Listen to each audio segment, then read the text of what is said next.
Привет, друзья! Добро пожаловать на мой канал. Как часто я начинала свои видео именно с этого места, с Пантелеймоновского моста, с улицы Пестеля. И сейчас мы с вами пройдемся по улице Пестеля, заглянем на Соляной переулок и посмотрим на это потрясающее величественное здание на Соляном переулке, дом 13. Это Санкт-Петербургская государственная художественно-промышленная академия имени Штиглица.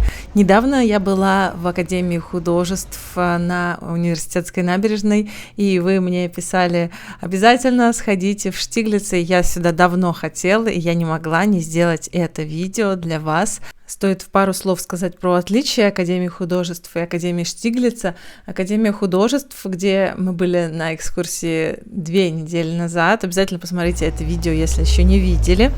Это классическая академическая школа рисования, основана еще при Елизавете Петровне в 1757 году, а Академия Штиглица основана больше, чем на 100 лет позже, имеет более прикладной характер. Именно поэтому она называется художественно-промышленная академия. Ее еще называют Академия прикладного искусства, и она основана в 1876 году. И она была создана для подготовки специалистов, рисовальщиков, живописцев, скульпторов для художественной промышленности, а также учителей черчения, рисования для средних учебных заведений. И в отличие от Академии художеств, в училище принимали всех желающих без различия сословий и пола. Программа обучения сочетала художественные и технические дисциплины. Мы уже зашли вовнутрь, и здесь можно при входе сразу полюбоваться сувенирами, но это не простые сувениры, ручная работа и цены соответствующие, но зато здесь можно присмотреть себе что-то по-настоящему уникальное. Вообще, откуда появилась потребность в промышленном дизайне, особенно как самостоятельной художественной дисциплине? Дело в том, что в 1854 году в Лондоне проходит первая всемирная промышленная выставка. Там были представлены последние достижения техники, новаторские какие-то идеи. Выставку посетили 6 миллионов человек. Это было очень грандиозно, но многие отмечали, что какими бы новаторскими не были достижения техники, и они не обладали эстетической выразительностью, и функциональность превалировала над художественностью. Последствия, так сказать, массового производства. И Великобритания первая осознала необходимость подготовки специалистов, способных соединить художественные традиции с промышленными технологиями. Так, при Южно-Кенсингтонском музее открылась школа искусств, Национальный художественный институт и художественная библиотека, где будущие мастера дизайна могли изучать мировое искусство. Подобные художественно-промышленные музеи появились в Вене, Берлине, Гамбурге и других крупных европейских центрах. Россия, стремившаяся укрепить свои позиции на мировом рынке, также не смогла остаться в стороне. Ключевую роль в создании российской школы промышленного дизайна сыграл известный предприниматель, купец первой гильдии, придворный банкир и фабрикант барон Александр Людвигович Штиглиц. В 1876 году он обратился в Министерство финансов с предложением передать 1 миллион рублей золотом для основания в Петербурге училища технического рисования, которое носило бы его имя.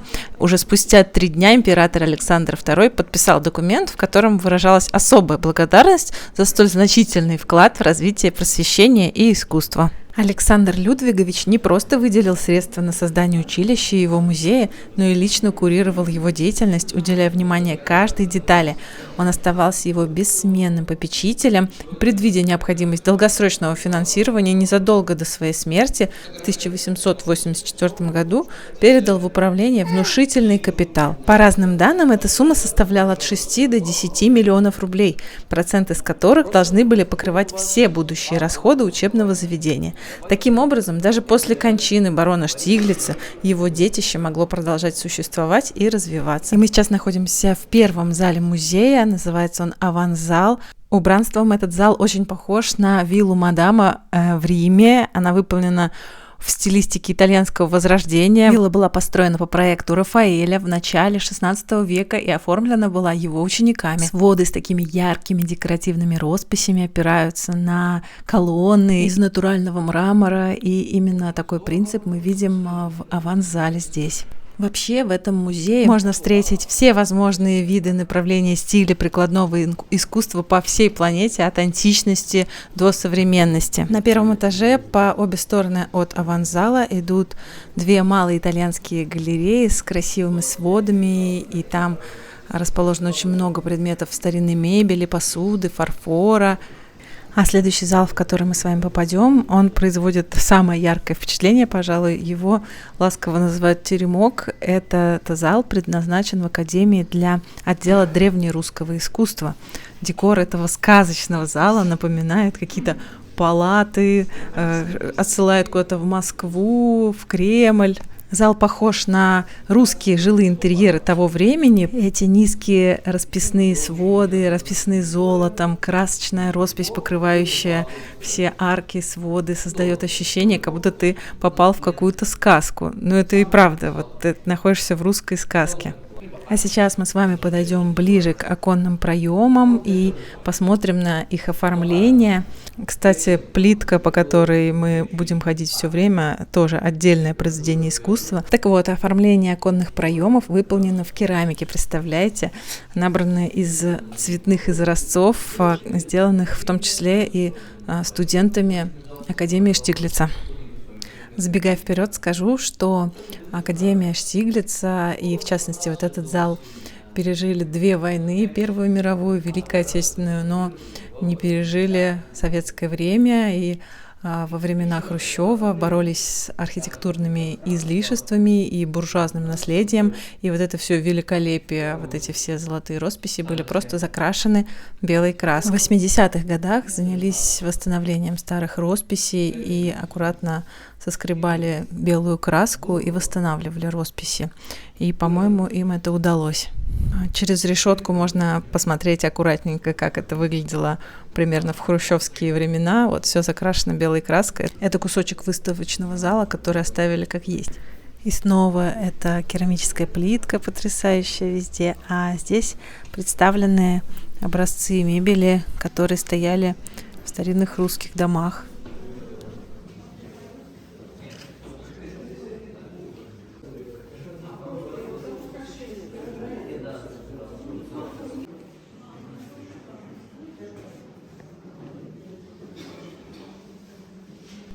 Особое место в Академии Штиглица занимает уникальная коллекция кукол, представляющая собой не просто собрание игрушек. Это куклы ручной работы XIX века, и их особенность в том, что они представлены в традиционных национальных костюмах разных регионов России, и в том числе Европы. Их изготовили лица из фарфора, глаза из стекла, и вот даже есть у каждого по 4 зуба. Если присмотреться, глаза у всех разного цвета. Вот, например, синие, а вот здесь голубые глазки. А эти куклы, как и все, что представлено в музее, также использовалось как научный, можно сказать, материал для обучения студентов. Они помогали студентам изучать тонкости кроя, вышивки, ткачества и других ремесленных техник, применяемых в декоративно-прикладном искусстве. К сожалению, не во все залы нам было суждено попасть, но в тех залах, в которых мы были, главное было смотреть просто по всем сторонам света, на 360 градусов, смотреть на уникальную плитку. В каждом зале она разная и сама по себе является собой произведение искусства. А это еще одна итальянская галерея. Здесь я как будто бы оказалась во Флоренции. Собственно, я слишком быстро погрузилась в рассказы о залах, но ничего не рассказала о самой архитектуре здания и об архитекторе. Здесь основную роль сыграл архитектор Мисмахер. Он участвовал в строительстве учебного корпуса Академии по проекту других архитекторов, а затем уже специально под музей создал собственный проект, как раз вот это здание знаменитое, которое я вам показала. На самом деле здесь два здания.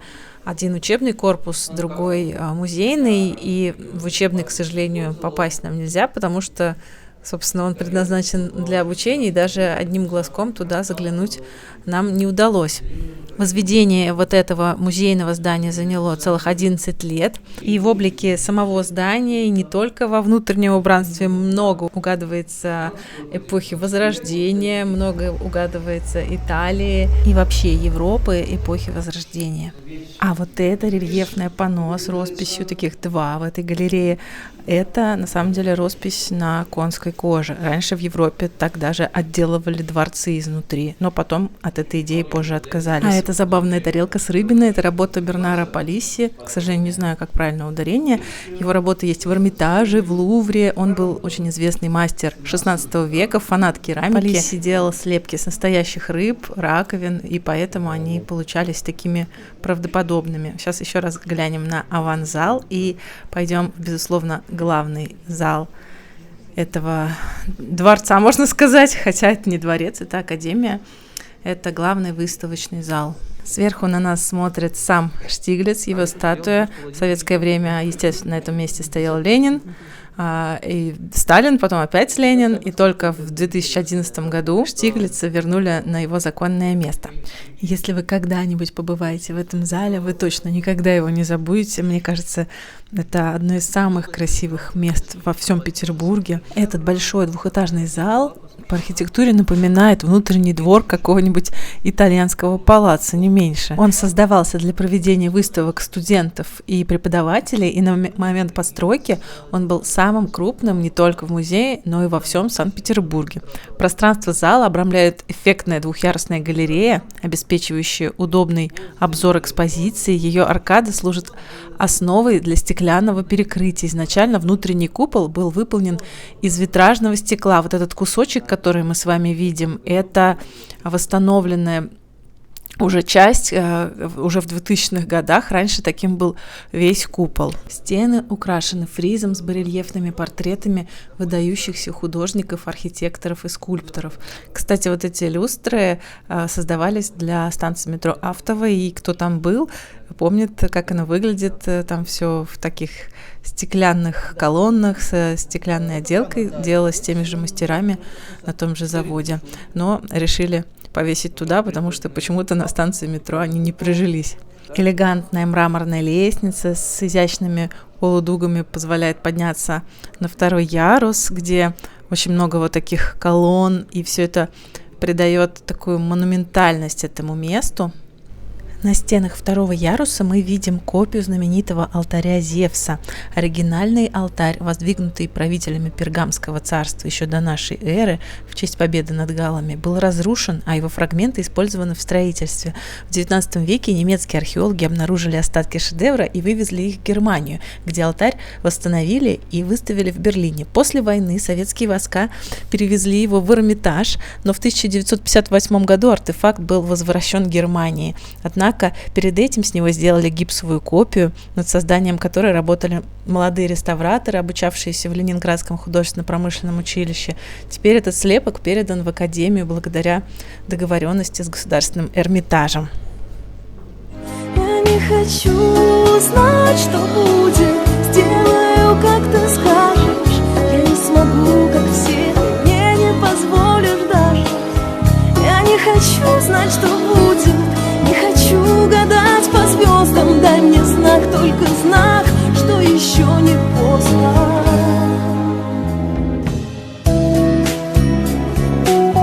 Сейчас мы дошли до противоположной стороны, и отсюда прекрасный вид на лестницу, один из самых моих любимых видов. И здесь мы видим мольберты, это абсолютно учебная территория, и здесь студенты тренируются и рисуют. Прямо из этого зала некоторые двери ведут в учебные аудитории, в учебные мастерские. В выходной, конечно, они были все закрыты. Кстати, я вам еще не сказала, что нижняя галерея тоже была галереей раньше. Сейчас она заколочена Это сделали, вероятно, для укрепления стен. Вот мы сейчас видим, она заколочена такими фасадами кирпичного цвета. И раньше там была выставка изразцовых печей. Сейчас печи перенесли в отдельный зал. Мы еще с вами до туда дойдем, так что не переключайтесь. И, конечно, мы не можем не упомянуть ту самую страницу в истории, которая практически каждое видео встречается. Комплекс здания Академии Штиглица значительно пострадал в годы блокады. Была пробита снарядом задняя стенка вот этого выставочного зала. Мы вот сейчас увидим эту стенку. Вот где-то здесь была эта дыра. Почти полностью было разбито внешнее и внутреннее остекление купола, но металлические конструкции не были задеты, и благодаря этому впоследствии купол удалось восстановить. Была также разрушена крыша над библиотекой в учебном здании, и по счастливой случайности деревянная отделка зала практически не пострадала. Был пробит потолок в аванс-зале, с которого мы начинали нашу экскурсию. Вследствие этих разрушений почти 12 лет в большом зале не было никакого потолка, и прямо вот на эту плитку капал дождь, образовывался лед, и говорят, что здесь даже катались на коньках прямо по этому залу. Восстановлением опустошенного здания занимались, естественно, студенты и преподаватели училища. В большом зале до сих пор проходят выставки студентов, но общественность знает этот зал. Это новогодняя ярмарка «Арт-елка». Она проходит каждый год перед Новым годом, определенные выходные дни, и туда совершенно невозможно попасть. Слоты раздаются за 2 часа, и если ты не успел зарегистрироваться, то все, ты не попал. Там студенты показывают свои работы, и можно купить подарки на Новый год ручной работы. Надеемся попасть в этом году. Ну а мы идем дальше. Далее мы попадаем в Рафаэлевскую галерею, или еще ее называют Папской. Декор этой галереи опять-таки навеян мотивами итальянского ренессанса. Кстати, эта винтовая лестница является вполне себе действующей. По ней студенты могут попасть в учебные аудитории. Так вот, про зал Рафаэля. Опять буквально неделю назад мы с вами ходили по Эрмитажу, я вам показывала лоджии Рафаэля, которые делались как копии Ватиканского дворца, сделанные Рафаэлем, так и тут снова копии Ватиканского дворца, созданные Рафаэлем. На сводах галерей небольшие картины библейского содержания, растительные завитки, цветы, архитектурные композиции, фантастические существа, красота просто невероятная. И хоть говорят, что в Академии Штиглица представлено искусство со всего света, но Италии, наверное, здесь 80-90%. И, кстати, подписывайтесь на мой телеграм-канал обязательно, там я бываю гораздо чаще, там у нас своя такая особая атмосфера, и на мой канал, где я делаю обзоры на кафе и рестораны Петербурга. Все ссылочки я оставлю в описании, буду везде вам рада. Если вы хотите меня поддержать, подписывайтесь на закрытую страничку Boosty или можете оставить мне Яндекс чаевые, ссылочки все найдете в описании. Я вам буду очень рада. Дальше проход в учебный корпус, он для нас был закрыт. Мы немножечко еще пройдемся по музейному корпусу, и мы пришли в одно из самых красивых мест музея. Это Римская лестница. Снова Италия. Левая стена декорирована живописным панно с изображением оконного проема, открывающего вид на собор Святого Петра в Риме. И прямо по курсу тоже интересное решение. Одно окно в виде окна, а другое окно в виде зеркала, которое расширяет пространство. Ну и, конечно же, очень красивая лестница, львы, куда же без них. Их и в Италии, и у нас в Петербурге. Очень много скульптуры. Спускаемся на 1-й этаж. И, кстати, нам с вами надо серьезно поговорить. Канал задумывался как более такой эстетичный канал про Петербург с моими прогулками, и буквально вы мне помогали делать его буквально на коленке. Благодаря вам я стала делать его озвучку и какие-то интересные места посещать. С наступлением холодов мы с вами переместились во дворцы, музеи, и я как-то плавно стала архитектурным маньяком, как меня стали называть. И на самом деле не хотелось бы мне становиться гидом. Я не люблю рассказывать про все достопримечательности, про каждый там элемент мною увиденный. И поэтому мне бы хотелось еще раз вам задать вопрос, что бы вы хотели видеть на этом канале, чего вам не хватает, что вам было бы интересно и куда мы с вами дальше вместе пойдем. Мне очень интересно ваше мнение, потому что вы с самого начала помогали мне этот канал развивать, и я буду ждать ваших советов, комментариев, и будем двигаться дальше.